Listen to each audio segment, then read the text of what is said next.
What's this? What's happening here? That is something I see every football season. The Vikings are so cruel. They continuously kill their fans, only to bring them back to life, just to kill them again. My God. It's a never-ending cycle. It's the power of hope. It remains undefeated even in the midst of devastating Vikings losses. Right when it seems like the team is finished, they bring you back just to make you believe. That's horrible. I wouldn't wish this agony on anyone. But for individuals like your friend here, once they choose their team, they can never let go. The chaos never stops. The highs and lows are infinite. It's the price you pay for being a Vikings fan. Get in the know. Non-stop Vikings talk. It's Purple Daily on Score North and ScoreNorth.com. Purple Daily, presented by Surly Brewing Company. Wow. And the Oscar goes to Realistic Randy. Oh, you sneaky sneaks. You didn't tell me you were doing that. Nice. Amazing. Liked it. Yeah, you can find more golden Vikings content like that on Realistic Randy's YouTube channel. This is Purple After Dark, part of the Purple Daily umbrella of Daily Vikings Entertainment. Mackie Judd, our executive producer Declan, our friend Realistic Randy. If you're watching us on a TCL TV, thanks, appreciate it, supporting us. TCL has a new lineup of award-winning TVs delivering the most entertainment with stunning resolution, all at an affordable cost. Enjoy more of the things you love with TCL. Yeah, it's very stressful being a Vikings fan, Randy. Yeah, that's it's funny because I am dreading the day when my kids are all grown up and they say, "Dad, tell us about the 2021 Vikings." Now, I don't smoke, never have, but I think even I would need a cigarette before talking about this team because when it comes to this team, there's highs and lows and no middle ground. That is with the exception of their record. But in terms of the Vikings football experience, I mean, they can beat the almighty Packers or lose to the bum-ass Lions up 29-0 last Thursday night. I was saying to myself, the fans deserve this. The team needs this. They need this sort of game where they win comfortably to offset the rest of the season. And, I mean, Dalvin Cook, I thought he had a chance maybe to break AP's 296. And even the rest of the players, I say this facetiously, but at the same time, I'm kind of serious. I wouldn't have been surprised if the entire Vikings roster, the way they were dominating on both sides of the ball to go up 29-0, I would not have been surprised if every single Vikings player had met their incentive benchmarks in their contracts in that game alone. And lo and behold, if there's any team that can take a 29-point lead and make that game come down to the final play, it's the Minnesota Vikings. You can't make this stuff up. But you know what? They're 6-7. They are now outside of Washington. They have a 6-7 record as well. But as far as outside looking in, there's a four-way tie with the Eagles, Atlanta, and the Saints. I haven't looked at the other three teams' remaining schedule, but as far as the Vikings are concerned, and I get it, I'm over the whole, I don't think this team is going to do anything. But if we're looking at, okay, can they fight to get to the 7th seed? Sure they can. They have to go at least 2-2. I don't know if that's going to be enough. I think they can beat the Bears both times, but I almost feel like you need to go 3-1 to really give yourselves a realistic chance. But man, I can't. This season, once this season is over with, I can't wait to exhale for a sigh of relief.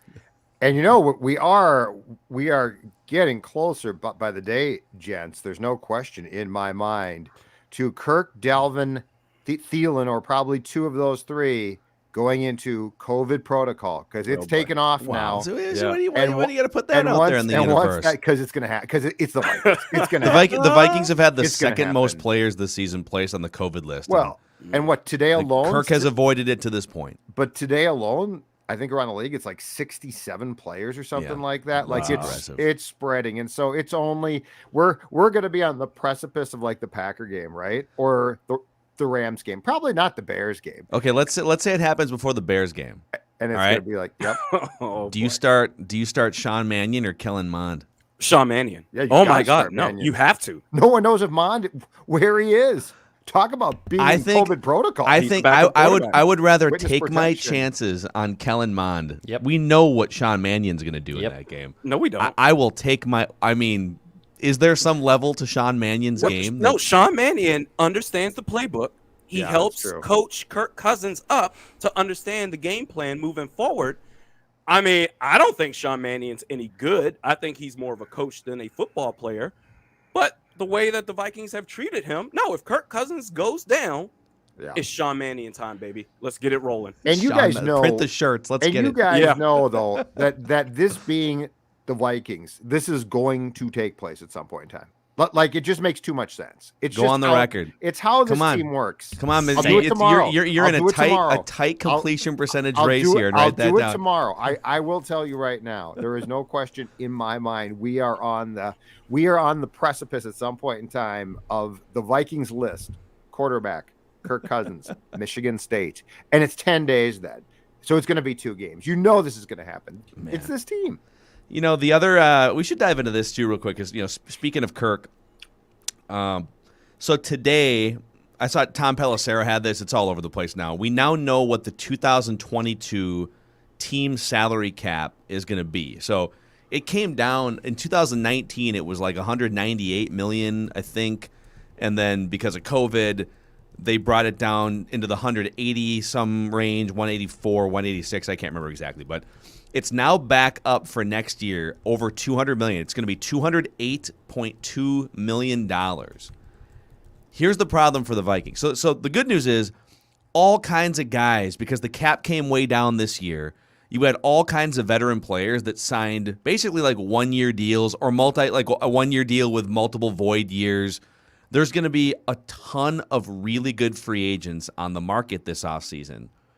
And there's a lot more money available because the NFL's basically adding like $20 million to each team's cap to spend times 32 teams.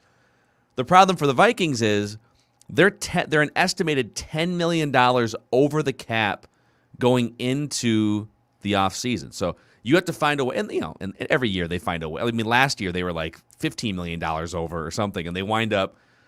All right, they always go back to the Kyle Rudolph well, and finally they just like got rid of Rudolph. But there's always ways to find $10, $15, $20 million in the couch cushions. But, if you really want to make an impact, if you want to sign an offensive lineman for $15 million or something, like you're going to have to get rid of like $20 or $30 million in player salaries. So my question to you guys is, I mean, there's a few different things you could do. I mean, Danielle Hunter, there's kind of a restructure point with him.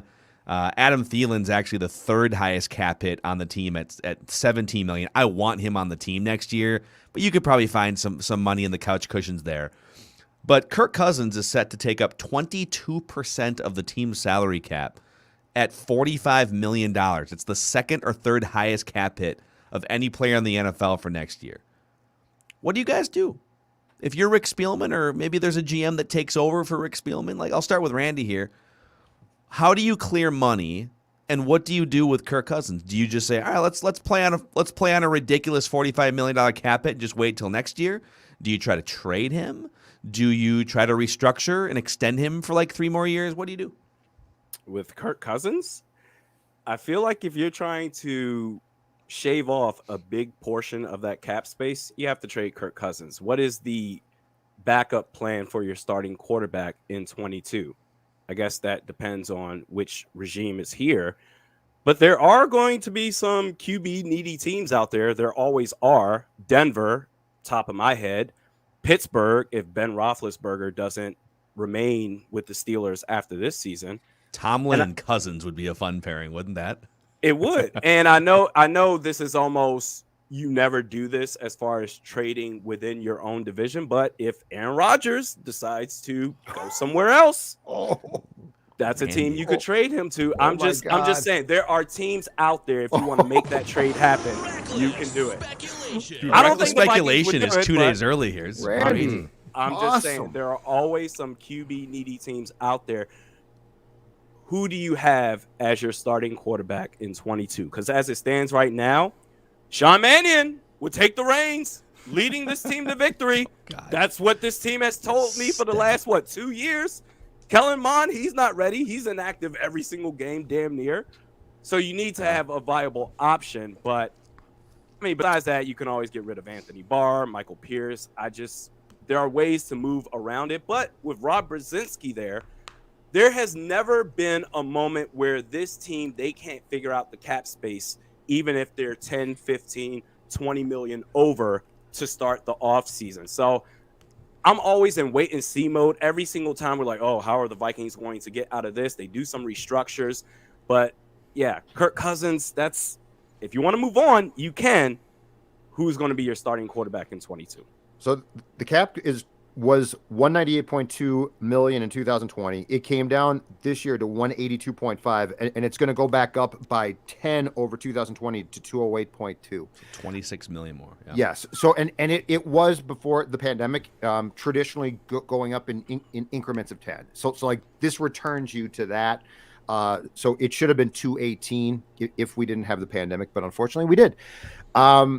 So this is why I want a new GM and coach, because we are answering a question that if you don't have a fresh set of eyes, the response is always going to be what we all say.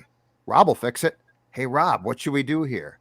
And I'm tired of the fact that they continue to run things back through a set of eyes that say, well, Harrison Smith, I mean, we can't. Oh, no. I mean, look at what he does. And Kendricks, don't touch his contract again. Barr, let's bring Barr back. And so I don't want guys who are just going to restructure. And I don't want the current administration, because with Kirk, if Kirk comes back with them, it's going to be what? Another extension. So it's not going to be the cap hits way down and the team's in good shape. It's going to be in 2 years, we got the same damn problem, right? So this is why I want a new GM especially. And Rob should stay. I'm not saying that Brzezinski does not do a great job. Yeah, he does. Yeah. But I'm tired of him being the parent.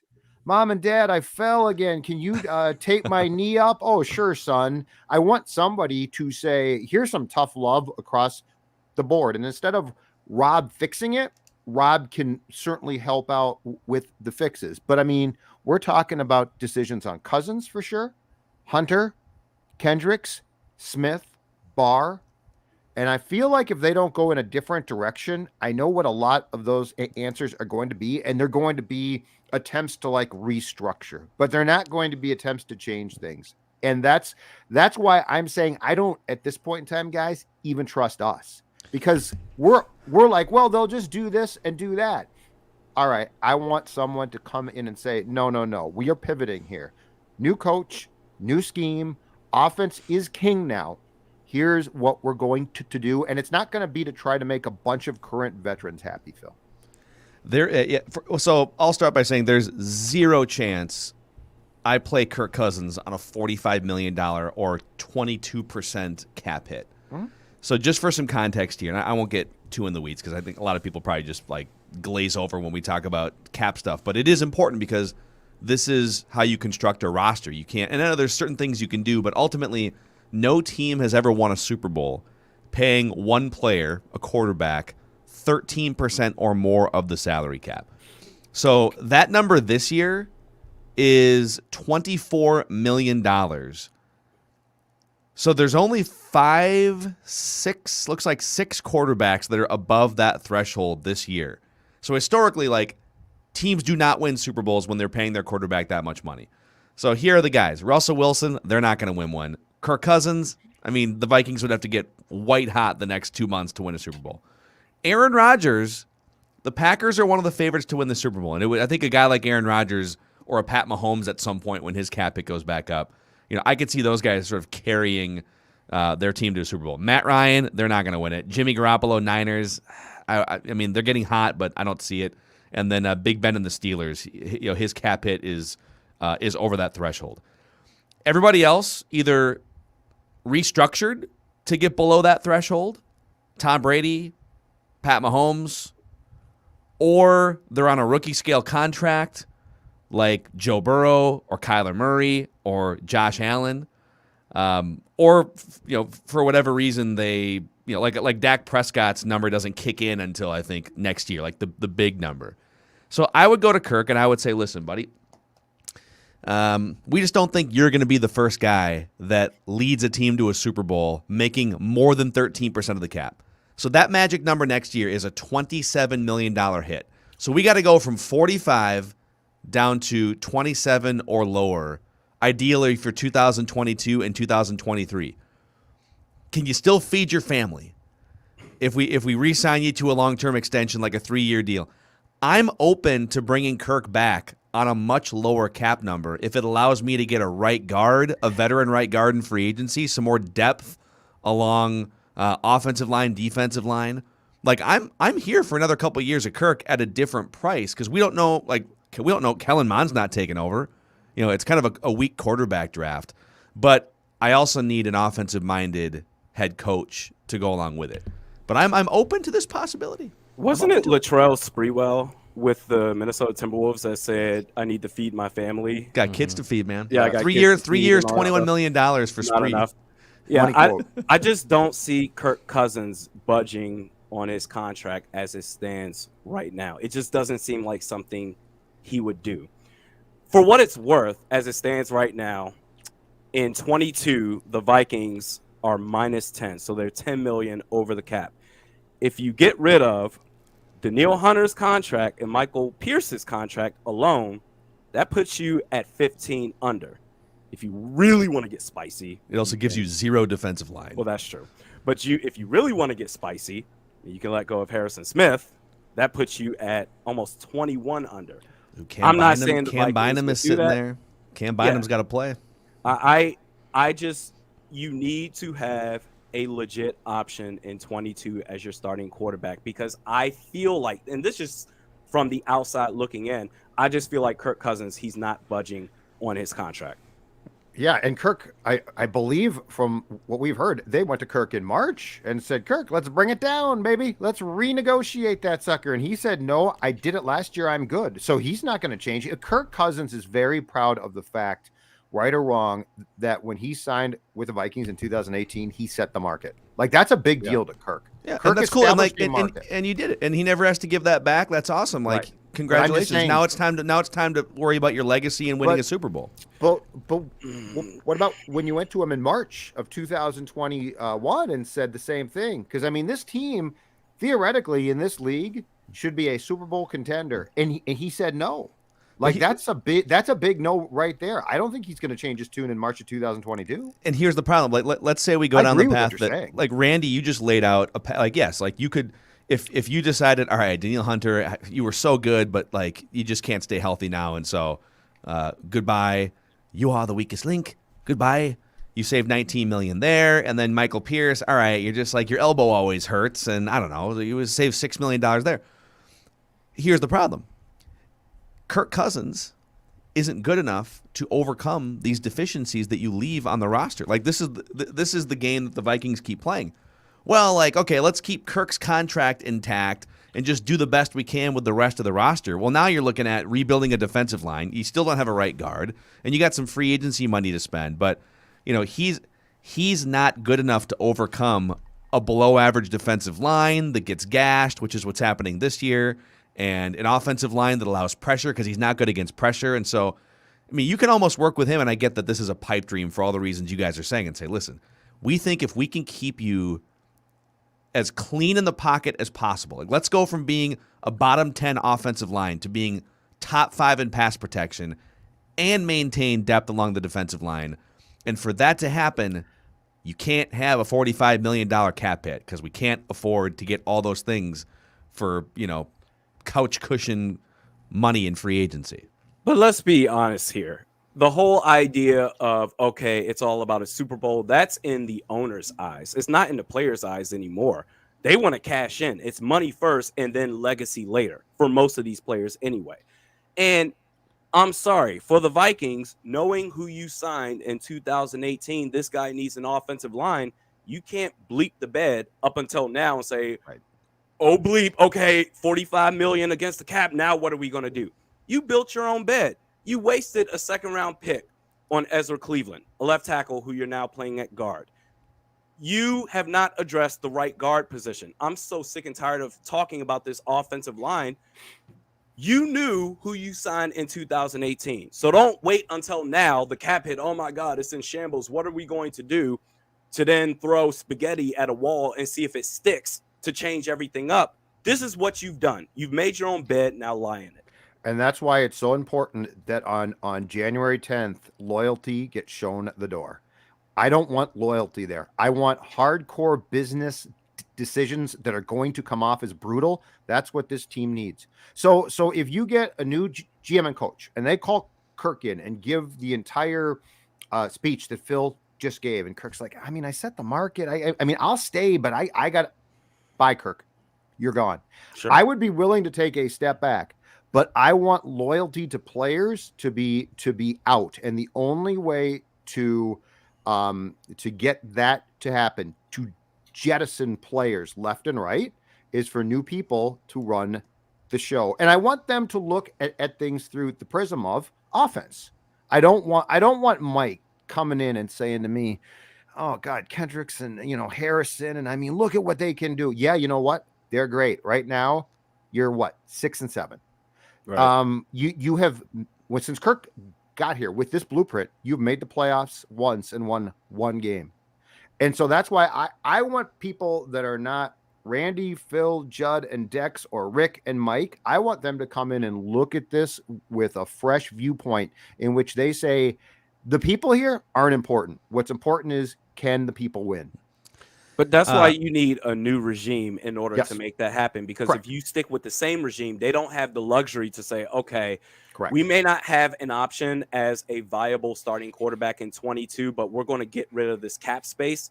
And, okay, we're going to make things happen. This regime, they don't have the luxury to do that. Because if Kirk is gone and Sean Mannion is your starting quarterback, you're going to go, what, 2-15 next season. Okay, now if you have a new regime, you can say, hey, clean slate, we're going to get rid of Kirk. We're going to be bottom of the barrel for a year or two, and then we'll build back up. I feel like a new regime is the only way that can happen. Otherwise, if you still stick with Rick Spielman and Mike Zimmer, you almost have to make it work with Kirk Cousins. Agreed. A great question from Stone Biscuit in the YouTube comment section. By the way, if you are watching us on YouTube right now, please click the subscribe button and the like button so we can give you daily Vikings entertainment and therapy in return. He asks, what makes you guys think that Kirk would even want to return? Because we're kind of looking at this through the prism of the Vikings and what they would want and what we would want if we ran the Vikings. And that's a great question because right now, if I'm Kirk, I mean, you can kind of see it on his face. Like I said this on Ventline after they almost blew that game against the Steelers. I mean, he just looks like he doesn't love his job or love his boss, or like he's not having a ton of fun, it looks like. And so I think if you were to ask him, in a moment of truth, he'd say, yeah, I mean, Mike Zimmer and I get along better, I guess, but I'd really rather have someone that I can collaborate with offensively. So I don't think there's really any chance Mike Zimmer is still the head coach in 2 months from now, but Kirk's going to want to see some changes and going to want to see what's in it for me. Why should I renegotiate my contract? I'd rather hold firm and make you either hire someone that's an offensive mastermind or trade me to a team that's just a better fit from the last 5 years of my career. So from his perspective, yeah, I mean, he's probably not sitting there banging on like, oh, I desperately want to sign an extension with the Vikings unless he sees some more things. Kirk is a mercenary in the biggest way, though. He's going to go to where he gets paid. He's going to go. Yeah. He's going to be. If you pay him, he will stay here. He would stay here with Mike if you said we'll pay that salary next year. No question. So? Oh yeah, yeah. His first. I'm telling you, the biggest accomplishment of Kirk's entire career was that contract. That first contract. I mean, think about this. He's good, not great, and he got a contract fully guaranteed. I get that, but don't you think? I agree with everything you're saying. Like he has been money first guy, right? Like, yeah. And he's bet on himself in the past with Washington. Like he turned down contracts, and it worked out very well for him financially. Mm-hmm. But you guys don't think deep down inside that he would sacrifice a little bit for the chance to win Super Bowls, or do you think he doesn't?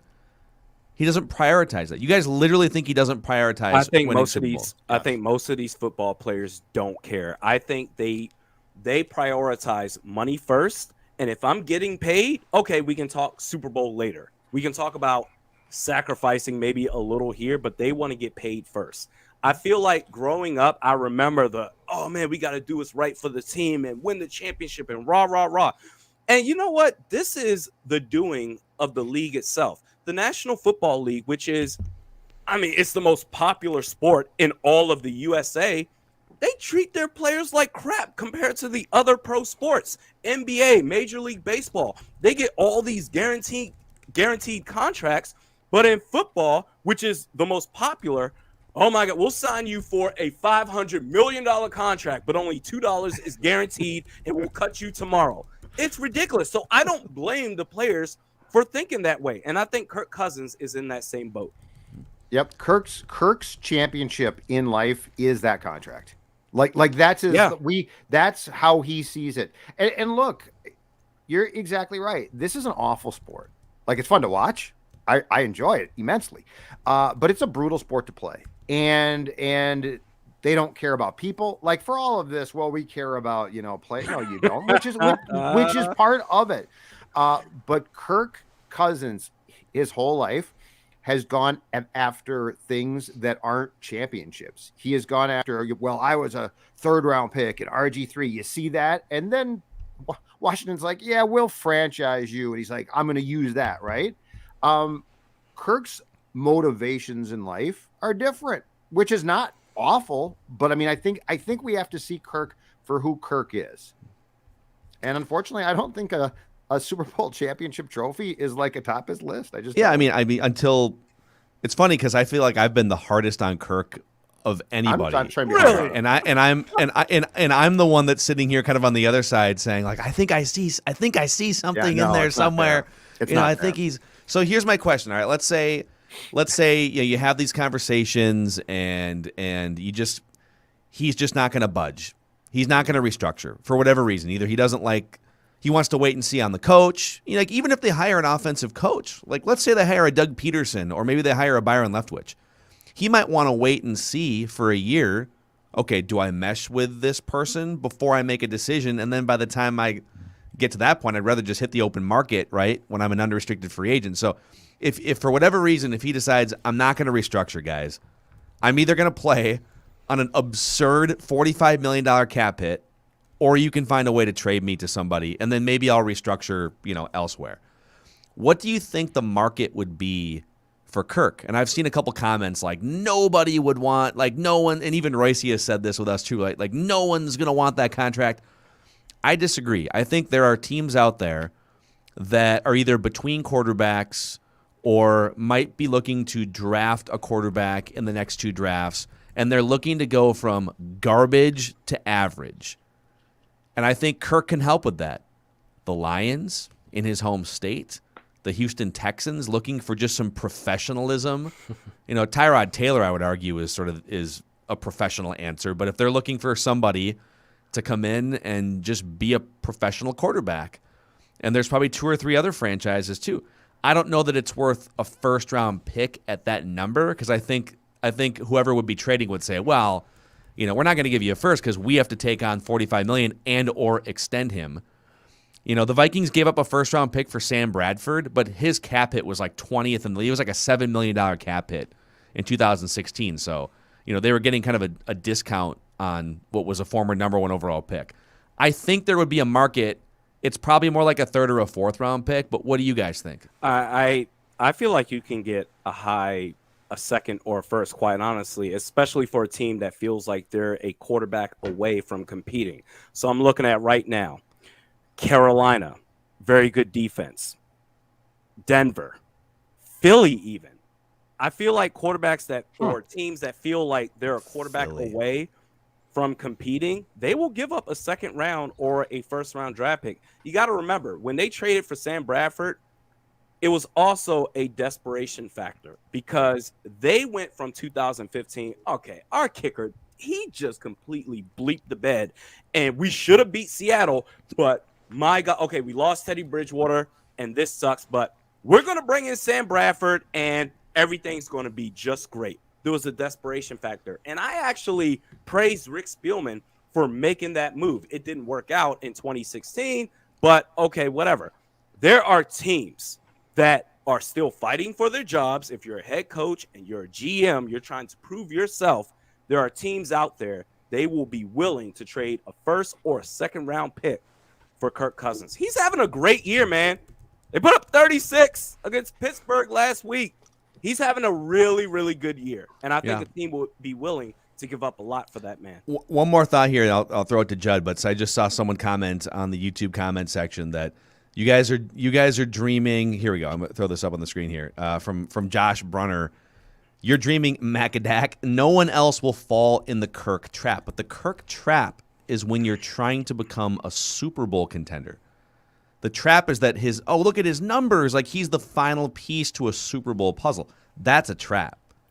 But if you're going from we don't have a quarterback and we're looking for a professional to sit back there and just be solid, that's not a trap.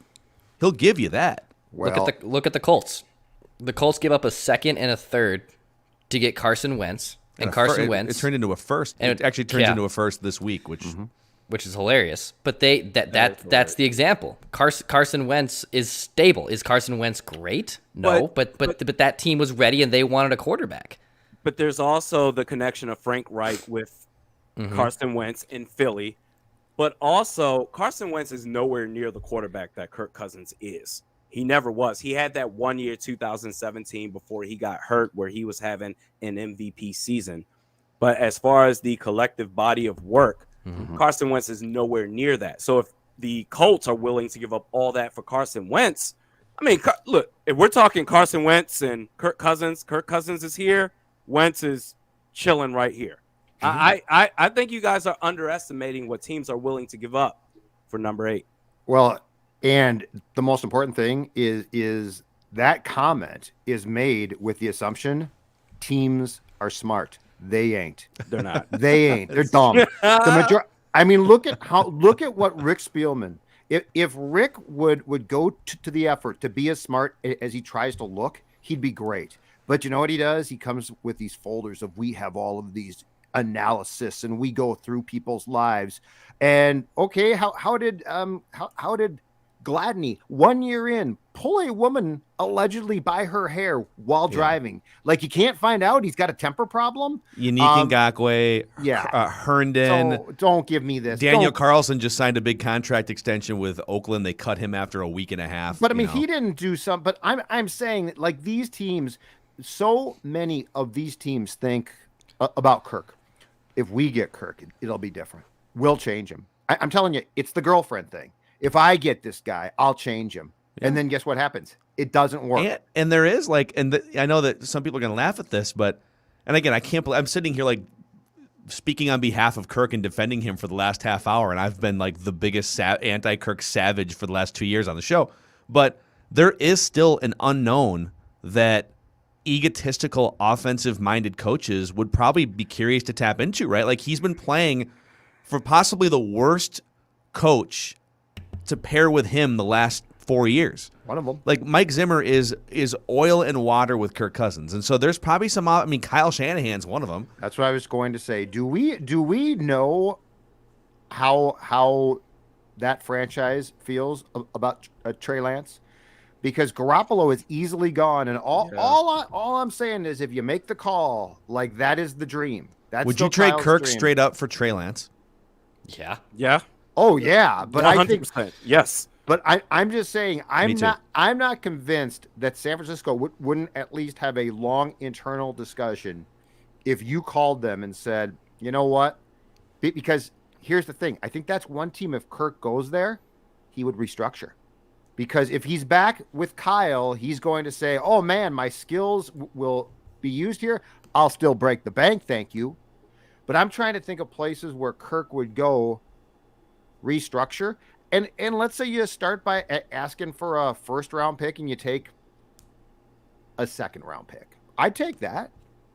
But San Francisco really intrigues me here. They really intrigue me because the Trey Lance thing is weird. Like, for all that these guys have gotten in, he got in a little bit, and then he got hurt, and he's not in yet. And it's very clear that they're trying to tap the last bit of the Garoppolo keg here. I just wonder if you transition to Kirk. Hey, Kyle, here's Kirk. Be a pretty happy camper. You trade Kirk for Trey Lance, and then isn't Jimmy Garoppolo just a straight up free agent into that? Then you sign Jimmy Garoppolo. He's easily to cut if with he's Trey not. Lance in Minnesota. But yeah, if I could get Trey Lance in a heartbeat, Phil. But there was a time where what you just said, Judd, I would say, I don't know, they just drafted Trey Lance. But at the same time, that makes me think of Arizona because they drafted Josh Rosen in 2018. And I want to say it was a year later, Cliff Kingsbury came around and said, we're going with Kyler Murray. So, yeah, they took Trey Lance 3rd overall. But we know about San Francisco and Shanahan's obsession with Kirk Cousins. Yep. If that opportunity is there and say, okay, we'll take Kirk Cousins for a 3rd and we'll give you Trey Lance as well, I would take that 100%. Some people floating, I see multiple people floating Carolina too as a, Carolina's another team that they might fire Matt Rule. That's what I was going to say. They traded for Sam Darnold. Then didn't they also pick up his 5th-year option? So they're on the hook for that. God. Yeah. Who coaches them? I think Rule's gone. Yeah. I think he's a buffoon. I don't think he's a good coach. He might be a good college coach, but I don't think he's got a clue about this league. I also I don't know that they can, because what is I guess the cap hit for Darnold is only like $5 million, so it's not whatever it is. It's probably 10 or 8 or 10 million next year. So they'd have at Kirk's current number, he would have to restructure because otherwise they'd be tied up for like $55 million in non-elite quarterbacks. But that's a team that probably thinks, man, if we can just get some competency here at quarterback, we can make a jump and maybe win that division if once Tom Brady's plane lands. Yeah, and if we get Kirk, it'll all be good because we'll get the most from Kirk. You guys didn't. It's like, okay, you go right ahead and try. Yeah. Kirk, we're breaking up. But the defense has not been great the last 2 years. Kirk Cousins has been balling. Yes. And I will say with a better offense, and I get it, okay, pressure it's going to be there. You're not going to have a clean pocket every single time. And we can talk about how, okay, the interior offensive line against Pittsburgh, they did really well. Okay, Pittsburgh defense, my God. All 4 of us, we could have played on Pittsburgh defensive The line. first half. They would have gotten the same results, the Vikings offensive line. I'm just telling you right now, Carolina, Denver, Philly, Pittsburgh, they could be in the market for a quarterback like Kirk Cousins. Even San Francisco. Man.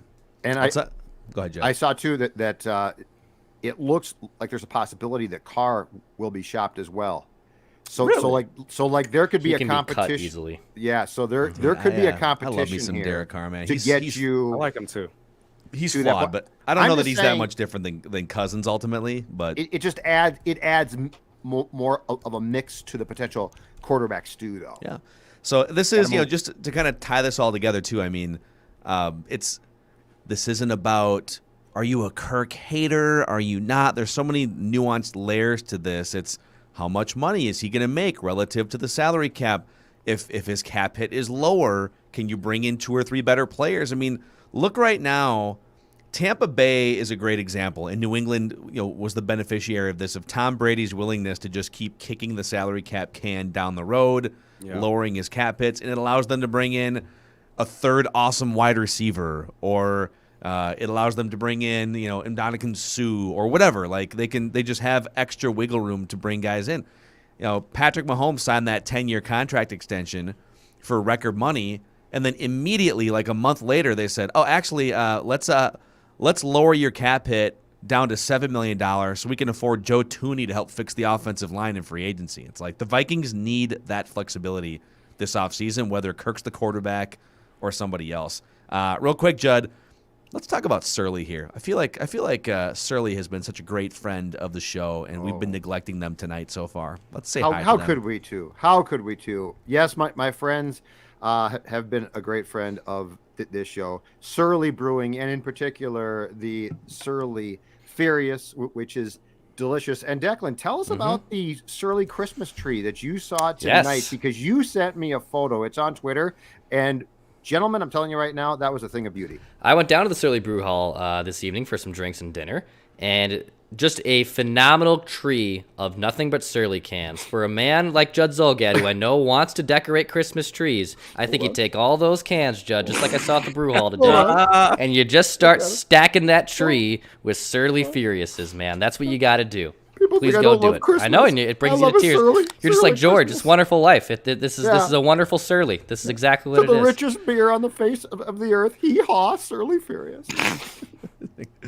Amazing. All right, Randy, what are your thoughts going into this game against the Bears here on Monday night? I have no thoughts. My thoughts are that I don't know this team. I've given up trying to figure out this team. This is entertainment to me at this point.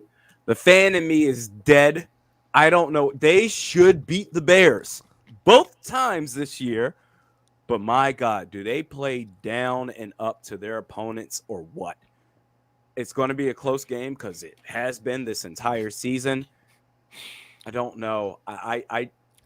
This is one of those games where, okay, I feel like everyone is looking at the Vikings and saying, you should beat the Bears, right? Justin Fields, they can't figure out the quarterback situation. That team is falling apart. Matt Nagy, he should be fired tomorrow. This should be an easy win for the Vikings, but they will somehow, some way make it interesting. You have to beat the Bears both times this year to have a shot to make it into the 7th seed. And really, realistically, you should go 3-1. You got to find a way to either sweep the series against Green Bay or win the game against the LA Rams. But with Aaron Donald, I don't want to go on this tangent, but against the Bears, I don't know. I don't care. I'm watching as a pure spectator. I like that. Do you guys? So here's my problem, and it goes back to the Kirk thing, but it expands that.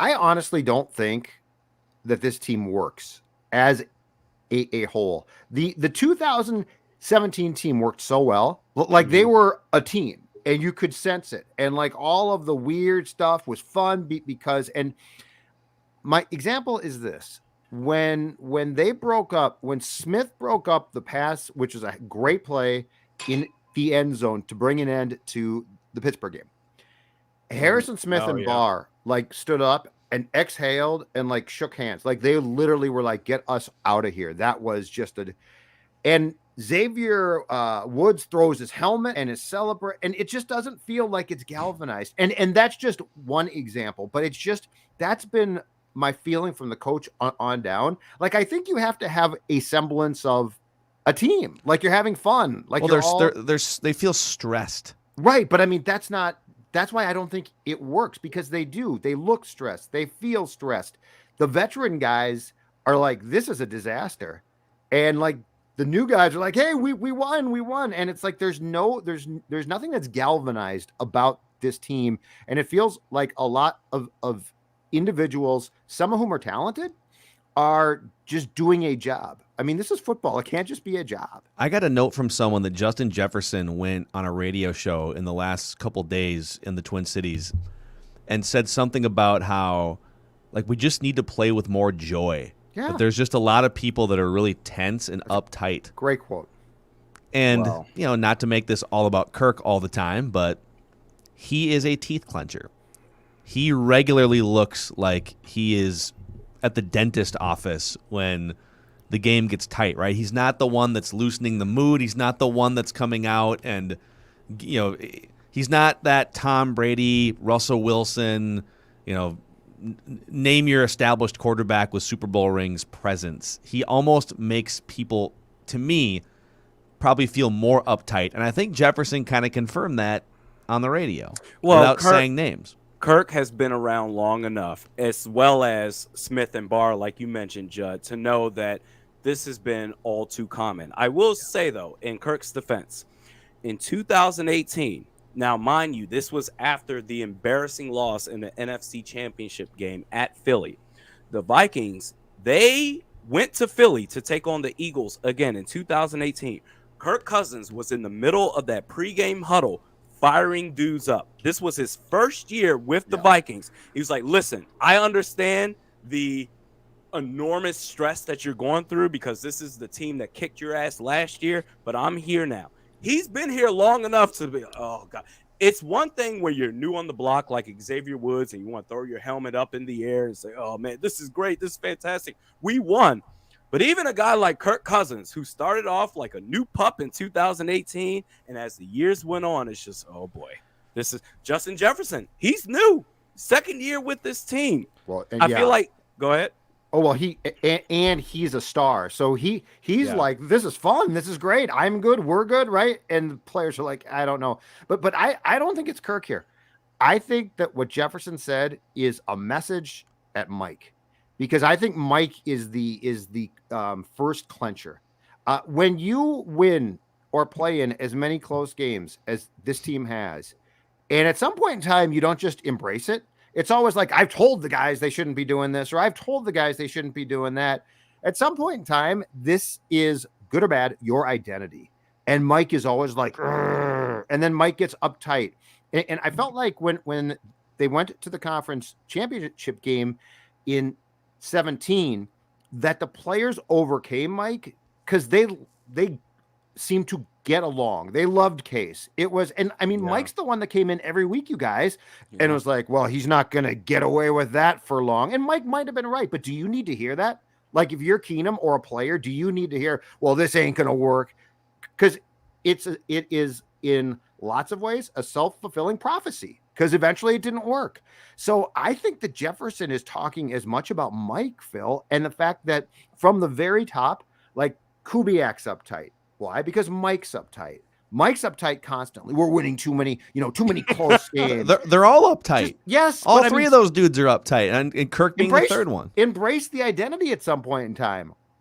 If nothing else, I roll agree. with it and have fun. And you know what? If you don't win a championship, you don't. But at least it looks like guys then get along. And what is the common goal right now?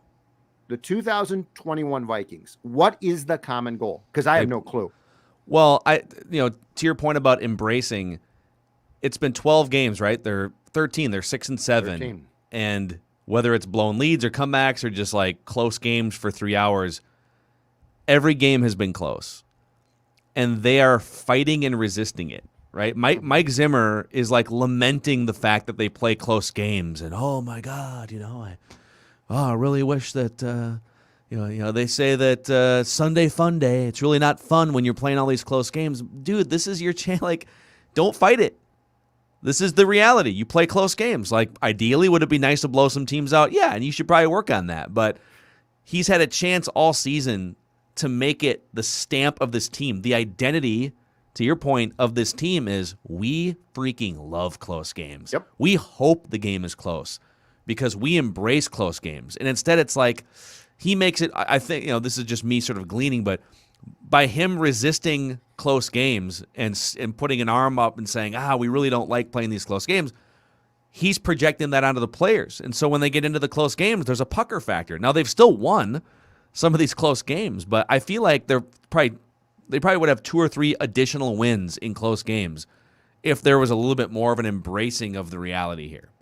So I made it my mission on tonight's stream to not mention the head coach very much. Man, you made it 49 minutes, dude. And but now it's no, not even. I will do it slightly.